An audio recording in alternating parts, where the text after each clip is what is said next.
নমস্কার বন্ধুরা, দা ভিলবয় রাহুল ইউটিউব চ্যানেলে তোমাদের অনেক অনেক স্বাগত জানাই। বন্ধুরা, তোমরা তো জানোই যে আমি একজন ছাগল পালক আর তার সাথে একজন ইউটিউব ভিডিও ক্রিয়েটর। ছাগল পালন সংক্রান্ত ভিডিওই আমি বানাই। তোমরা আমার চ্যানেল ভিজিট করলে দেখতে পাবে আমার চ্যানেলের যাবতীয় ভিডিও সবই ছাগল পালন সংক্রান্ত। আমি ছাগল পালন ছাড়া অন্য কোনো ধরনের ভিডিও বানাই না, যেহেতু এই কাজটা আমি করি আর এই বিষয়টা নিয়ে আমি সবথেকে বেশি জানি, তাই এই বিষয়টা নিয়ে ভিডিও বানাতে আমার সবথেকে বেশি ভালো লাগে। বন্ধুরা, আমি দীর্ঘদিন ধরে ছাগল পালন করছি, প্রায় 10 বছর হয়ে গেল। কীভাবে ছাগল পালন করতে হয় না হয়, কোন পদ্ধতিতে ছাগল পালন করবে, ছাগলের কী অসুখ হয়, সব কিছুই আমি আমার ভিডিওর মাধ্যমে তুলে ধরি। তাই যারা নিয়মিত আমার ভিডিও দেখো তাদের আমি অসংখ্য ধন্যবাদ জানাই। আর তোমাদের কাছে আমি অনুরোধ করবো যে তোমরা অবশ্যই আমার ভিডিওটিকে লাইক করবে আর তার সাথে আমার ভিডিওটিকে হাইপ করবে। হাইপ করলে আমার ভিডিওটি আরও তাড়াতাড়ি র্যাঙ্কে আসবে। তাই আমি তোমাদের সকলকেই অনুরোধ করব যে তোমরা আমার ভিডিওটিকে লাইকের সাথে সাথে হাইপ অবশ্যই করো। বন্ধুরা, আমি প্রত্যেককেই বলি যে যারা ছাগল খামার শুরু করতে চলেছো বা শুরু করেছো, তারা একমস্তেই ছাগল খামারটিকে বড় করে দিও না। আস্তে আস্তে ধাপে ধাপে তোমরা ছাগল খামারকে বড় করো। প্রথম পর্যায়ে আমি প্রত্যেককেই বলি যে তোমরা 2টোর থেকে 5টার বেশি ছাগল কিনো না। সব থেকে বেশি যদি কিনো তাহলে 5টা ছাগল কিনবে, আর তারপরে আস্তে আস্তে তোমরা ছাগলের সংখ্যা বাড়াতে শুরু করবে। তুমি যদি প্রথম পর্যায়ে 4টা কি 5টা মা ছাগল কেনো, এই মা ছাগল থেকে তোমার আস্তে আস্তে ছাগলের বাচ্চা হবে। তারপরে তুমি সেখান থেকে খামারটাকে বড় করতে পারবে এবং তার সাথে তুমি অভিজ্ঞতাও সঞ্চয় করতে পারবে। কারণ তুমি হয়তো এর আগে কোনোদিনও ছাগল পালন করোনি। তুমি যদি কোনোদিনও ছাগল পালন না করে থাকো, তাহলে ছাগলের কী রোগ হয় না হয় তুমি কোনোদিনও জানতে পারবে না। কীভাবে ছাগল পালন করতে হয় তুমি কোনো মতেই জানতে পারবে না। তাই তুমি শুরুটা কম করে করো এবং আস্তে আস্তে করো, তাহলে দেখবে যে তুমি সব থেকে ভালো শিখতে পারবে। কারণ অভিজ্ঞতাই আমাদের শ্রেষ্ঠ শিক্ষক। অভিজ্ঞতা ছাড়া আমরা কোনোভাবেই শিখতে পারবো না, যতই আমরা ট্রেনিং নিই না কেন। না, আমি ট্রেনিং নিতে বারণ করবো না, আমি অবশ্যই বলবো যে তোমরা ট্রেনিং নাও, কিন্তু তুমি ট্রেনিং নেওয়ার থেকেও তোমার অভিজ্ঞতার থেকে সবথেকে বেশি শিখবে তুমি। আর তুমি যদি 5টা ছাগল দিয়ে শুরু করো, তবুও 1 বছর পর তোমার সেখান থেকে 20টা বাচ্চা ছাগল তুমি পেয়ে যাবে। কারণ আমরা ভালোভাবেই জানি যে ছাগল বছরে 2বার বাচ্চা দেয় এবং প্রতিবারে কম করে হলেও 2টো বাচ্চা দেয়। তাহলে যদি 2টো বাচ্চা প্রতিবারে দেয় এবং বছরে 2বার বাচ্চা দেয়, তাহলে একটা ছাগল থেকে 4টা বাচ্চা, আর 5টা মা ছাগল দিয়ে তুমি যদি শুরু করো তাহলে 20টা বাচ্চা হচ্ছে। আর এই 20টা বাচ্চাকে তুমি কিন্তু একদম রেখে দেবে না।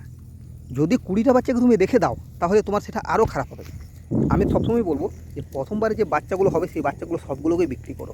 কারণ মেলগুলোকে তুমি তো করবেই, আর তার সাথে যে ফিমেলগুলো হচ্ছে সেগুলোকেও তুমি বিক্রি করো। প্রথম 1 বা 2বারের বাচ্চাগুলো তুমি বিক্রি করে দাও। এর ফলে কী হবে?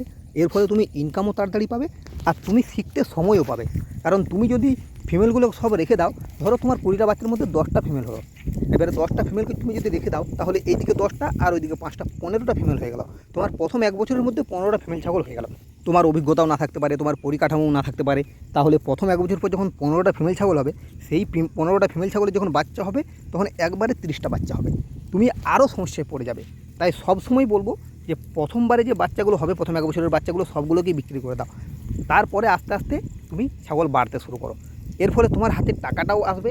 তুমি প্রথমবারে যে 20টা বাচ্চাকে বিক্রি করছো সেই 20টার থেকে তুমি টাকা পাবে। তার সাথে তোমার যে ছাগলগুলো হচ্ছে, তুমি ছাগলগুলো সম্পর্কে সব কিছু জানতে পারবে এবং আস্তে আস্তে তুমি ছাগল বাড়াবে। আর ফিমেল ছাগলকে সবসময় বিক্রি করবে, কারণ ফিমেল ছাগল তুমি যদি বিক্রি না করো তাহলে তুমি খামার থেকে লাভ পাবে না। আমরা সাধারণত কী করি, মেল ছাগল বিক্রি করি। এই জিনিসটা আমিও প্রথম করতাম। এই ভুলটা আমি বরাবরই প্রথমে করে এসেছি, এখন কিন্তু আর করি না। অনেকে আমাকে বলতে পারো যে এটা ভুল কিসের জন্য। আমি সেই কথাটাই বলছি, দেখো এটা ভুল এই কারণে, কারণ তুমি প্রথমে ছাগলগুলোকে রেখে দিচ্ছ, সেই ছাগলগুলো তোমার বাড়তে তো শুরু করবে। এবারে তুমি যখন সেই ছাগলগুলোর থেকে বাচ্চা পাবে, দেখবে হয়তো তোমার ঠিকমতো খাবারের জোগান নেই বা ঠিকমতো চড়াবার জায়গা নেই, তাই সেই ছাগলগুলোর যে বাচ্চা হবে সেই বাচ্চাগুলো ঠিকঠাক হবে না, বা হঠাৎ করে শরীর খারাপ হয়ে গেলে তুমি বুঝতে পারবে না, বাচ্চাগুলো মারা যাবে। আমার প্রথম এই জিনিসটা হতো, আমি এই ভুলটা প্রথম করেছি। আমি যদি প্রথম এই ভুলটাকে যদি না করতাম তাহলে আজ আমি প্রচুর লাভ করতে পারতাম ছাগল খামার থেকে। আগের বছরের ভিডিওগুলোতে তোমরা দেখতে পাবে যে আমি ফিমেল ছাগলগুলো যেগুলো বিক্রি করেছিলাম সেগুলো সব ভিডিওর মাধ্যমে বলেছি। এই বছর আমি কি বলেছি, যে আমার 4টে ফিমেল ছাগল এখন আছে, সেই 4টার মধ্যে আমি 3টাকে রাখবো, একটাকে বিক্রি করব। আর এইবার যে 9টা বাচ্চা হয়েছে, এই 9টা বাচ্চার 9টাকেই আমি বিক্রি করব। এবং এর পরের বারে যে বাচ্চাগুলো হবে, যতগুলোই বাচ্চা হোক না কেন, সব বাচ্চাগুলোকেই আমি বিক্রি করে দেবো, আমি রাখবো না। তাহলে আমি রাখবো কখন? তার পরের বারে যে বাচ্চাগুলো হবে সেখান থেকে আমি 2টো কি 4টা ফিমেল ছাগল রাখবো। কারণ এইদিকে আমার যে পুরনো মা ছাগলগুলো আছে তাদের বয়স হয়ে যাচ্ছে, তাই তাদের হয়তো বেশি দিন আমি রাখতে পারবো না, সেক্ষেত্রে আমাকে রাখতে হবে। কিন্তু এইবারের বাচ্চাগুলো এবং এর পরে যে বাচ্চাগুলো হচ্ছে সেই বাচ্চাগুলোকে কিন্তু আমি রাখবো না। কারণ আমাকে যদি খামার থেকে লাভ পেতে হয় তাহলে আমাকে ফিমেল ছাগলগুলো বিক্রি করতেই হবে। কেবলমাত্র মেল ছাগল বিক্রি করে আমি লাভ তুলতে পারবো না। আমরা অনেকেই দেখি যে কেবলমাত্র মেল ছাগল বিক্রি করি, ফিমেল ছাগল বিক্রি করি না।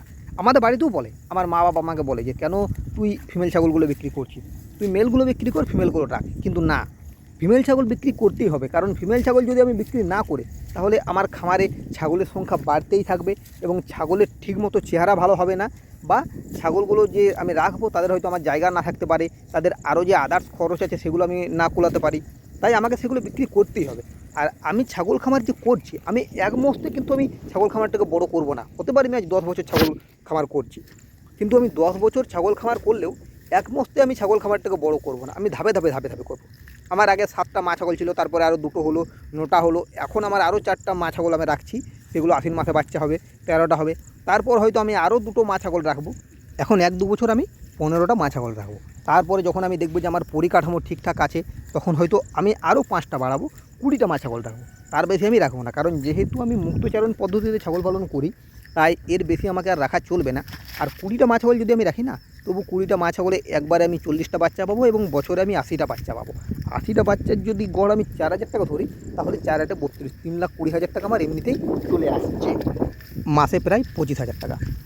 তাহলে আমি কী জন্য বাড়তি ছাগল এখন রাখতে যাব? আমার এখন 13টা আছে, আস্তে আস্তে 15টা হবে, 20টা হবে। আমি আস্তে আস্তে আমার খামারটাকে বড় করব, ধীরে ধীরে আমার খামারটাকে বড় করব। আমি কিন্তু এক মস্তে খামারটাকে বড় করব না। তাই যারা নতুন খামার করছো, আমি তাদেরও বলবো যে তোমরা এক মস্তে খামারটাকে বড় করো না, আস্তে আস্তে তোমরা খামারটাকে বড় করো। তোমরা যত সময় নিয়ে খামারটাকে বড় করবে, তোমরা তত বেশি শিখবে। তুমি যদি দেখো যে আমি হঠাৎ করে এক মস্তে ছাগল খামার শুরু করে দিয়েছি, তাহলে তোমার এক মস্তে অনেক টাকা লসও হয়ে যাবে। তাই তুমি প্রথমে 5টা দিয়ে শুরু করো, 5টা দিয়ে শুরু করার পর 2 বছর পর তুমি সেখান থেকে আরও 2টো কি 3টা রাখো, 8টা রাখো। তারপরে আরও 1 বছর কি 2 বছর পর আরও 2-3টা রাখো, মোটামুটি 10টা 11টা হয়ে গেল।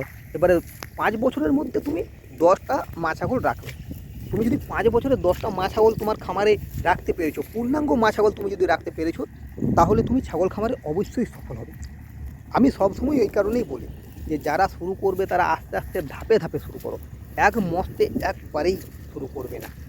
যত আস্তে আস্তে শুরু করবে তত তোমরা শিখবে, যত শিখবে জানবে, তত তোমার লসের সম্ভাবনাটা কম হবে। কারণ আমরা ভালোভাবেই জানি যে ছাগল খামারে প্রথম ইনকাম হয় না, প্রথম 1 বছর তো কোনো রকম ইনকাম পাওয়া যায় না, তারপরে আস্তে আস্তে ইনকাম পাওয়া যায়। তাই তোমাকে যেহেতু লসের হাত থেকে বাঁচতে হবে, এই কারণে আমি প্রথম 1 বছরের বাচ্চাগুলোকে আমি সবগুলোকেই বিক্রি করতে বলছি। তুমি যদি 20টা ছাগলকে বিক্রি করে দাও, তাহলে তুমি গড় 4,000 করে পেলেও 80,000 টাকা প্রথম 1 বছর 1.5 বছরের মধ্যে তুমি পেয়ে যাচ্ছ। তাহলে তোমার এই দিকে যে খরচটা করেছো, সেই খরচের হাতটা তোমার অনেকটা কমে যাচ্ছে। তাছাড়া তোমার যে 2 বছর 3 বছর যে টাকাটা ফাঁসিয়ে রাখার একটা সম্ভাবনা ছিল, সেটা ফাঁসছে না, ফেসে রয়েছে না সেই টাকাটা তোমার উঠে যাচ্ছে। আমার মনে হয় 80,000 টাকার পুরো টাকাটাই তোমার উঠে যাচ্ছে। তারপর থেকে তুমি যে ছাগলগুলো পাবে বিক্রি করবে, সেইগুলো সম্পূর্ণটা তোমার ইনকাম এবং লাভ, সেখান থেকে তোমার এক্সট্রা কোনো খরচ হবে না। এই কারণেই আমি প্রত্যেককে বলি যে এক মস্তে কেউ শুরু করবে না, আস্তে আস্তে শুরু করো, ধাপে ধাপে শুরু করো, তাহলে তুমি ছাগল খামার থেকে অনেক ইনকাম করতে পারবে।